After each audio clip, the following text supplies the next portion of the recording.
This broadcast is for April 6, 2026, Japan time. Welcome to Samurai MLB Talk. Thank you very much for watching.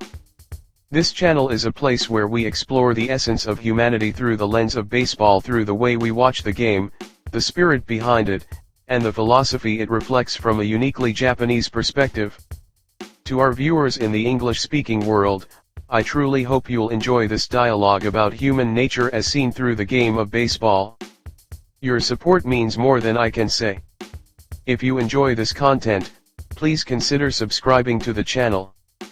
Part 1, Samurais in MLB, results for April 6, 2026, Japan time.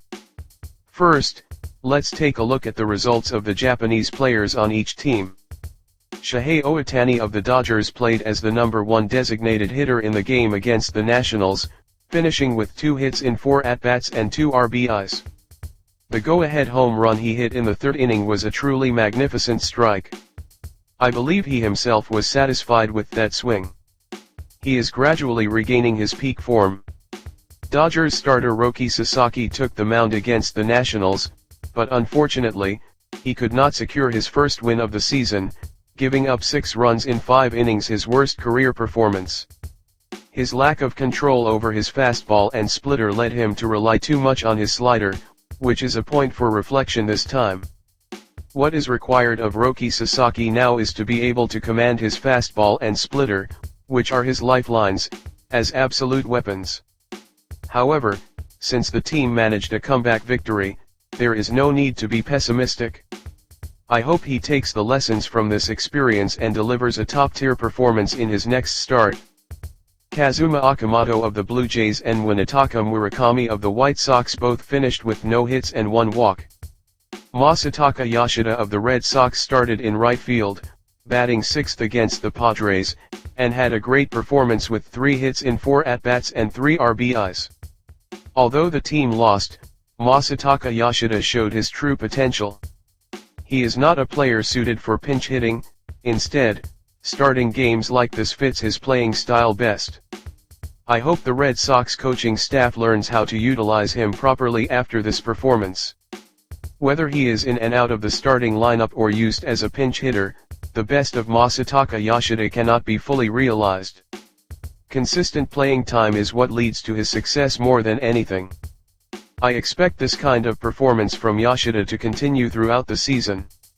Tomoyuki Sugano of the Rockies earned his first win since transferring in his 2nd start of the season, pitching 6 innings and allowing only 1 run.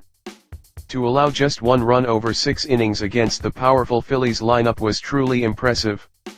His characteristic command really shone through. In a Rockies team with many young players, the success of a veteran like Tomoyuki Sugano will surely serve as a great learning experience and inspiration for his teammates. I will be keeping a close eye on his future performances. Kodai Senga of the Mets started against the Giants. He pitched 5 innings, allowing 2 runs. Regarding Kodai Senga, he entered the season in healthy condition for opening day. Whenever he enters a season fully recovered and healthy, he delivers incredible performances. Even during his time in NPB, he had injuries and missed seasons, but in the following years, he would perform remarkably while healthy. A fully recovered Kodai Senga is nearly untouchable, so we can look forward to his pitching moving forward. Shota Imanaga started against the Guardians and showed a solid performance, pitching 5 innings and allowing 1 run. Although he did not become the winning pitcher because the bullpen surrendered the lead, he showed a wonderful performance without giving up any home runs, which was a point of reflection from his previous start. I hope he works hard to secure his first win of the season in his next outing. Part 2, Shohei Ohtani's condition can be seen through the direction of his home runs. On the 6th, Japan time, Shohei Ohtani of the Dodgers hit his 2nd home run of the season, a magnificent shot to center field, hitting the batter's eye against the Nationals. It was a spectacular hit. Compared to the home run he hit against Mikolas the day before, I believe Shohei Ohtani himself was more satisfied with this home run hit off Nationals starter Griffin. It was a 4-pitch battle. The first pitch was a 91 miles per hour fastball for a foul. The second pitch was an 81 miles per hour slider low for a ball. The third pitch was a 91 miles per hour sinker low for a ball. The fourth pitch was an 88 miles per hour cutter right down the middle, which he drove to center field for a home run. The second pitch, a slider, was slow, but the third pitch, a sinker, clocked in at 91 miles per hour. The cutter thrown on the fourth pitch was about 3 miles per hour slower than the sinker and was located right in the heart of the zone. The unicorn did not miss it. Until now, there were balls that Shohei Ohtani swung at, thinking he had timed them correctly, only to foul them off or miss-hit them. This time, he did not miss Griffin's mistake and squared it up perfectly. It was brilliant. I would like to end this topic here, but there was something interesting reported by Sports Hokkaido. The headline was, Shohei Ohtani hits his second go-ahead home run and a game-winning sacrifice fly with a cup-balanced bat. A cup-balanced bat, where the end is hollowed out, makes the end of the bat lighter, leading to increased swing speed. Since the Guardian series, where he had been miss-hitting hittable balls, Shohei Ohtani might have intended to increase his bat speed slightly. Ohtani is using two different types of bat shapes this season. In today's game against the Nationals, unlike the bat he used in his first at-bat, he used a bat with a hollowed-out tip for his second at-bat when he hit the home run. Additionally, when he hit the crucial go-ahead sacrifice fly to left field in the 8th inning, he was also using the hollowed-out bat. I didn't know there was such a behind-the-scenes story. It is very fascinating. The ball Shohei Ohtani hit this time flew to the right of center from the batter's perspective. The speed of the ball from Griffin was 88 miles per hour. A cutter right down the middle. What if we assume this ball was 96 miles per hour? Most likely, the home run Ohtani hit would have flown from center toward the left side, or perhaps even toward left field. A barometer of Shohei Ohtani's condition is when his batted balls fly from center to left or directly to left field. This is a trend that appears when Shohei Ohtani is in good hitting form. Thinking of it that way, this hit off Griffin was the one that sparked his return to his normal form. In other words, we can consider that Shohei Ohtani's form has returned. As I mentioned earlier, the ball from Griffin was 88 miles per hour. A cutter in the middle.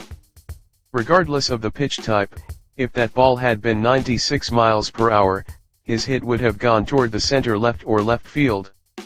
Ohtani's sacrifice fly in the 8th inning, the one that provided the Dodgers with a vital go-ahead run, flew toward left field. The pitch thrown to Ohtani by Nationals pitcher Clayton Beeter was a 96 miles per hour fastball. Although it didn't result in a home run, Shohei Ohtani was able to achieve the contact he wanted on the pitch he targeted, and the direction toward left field was correct. All that was missing was whether it cleared the fence.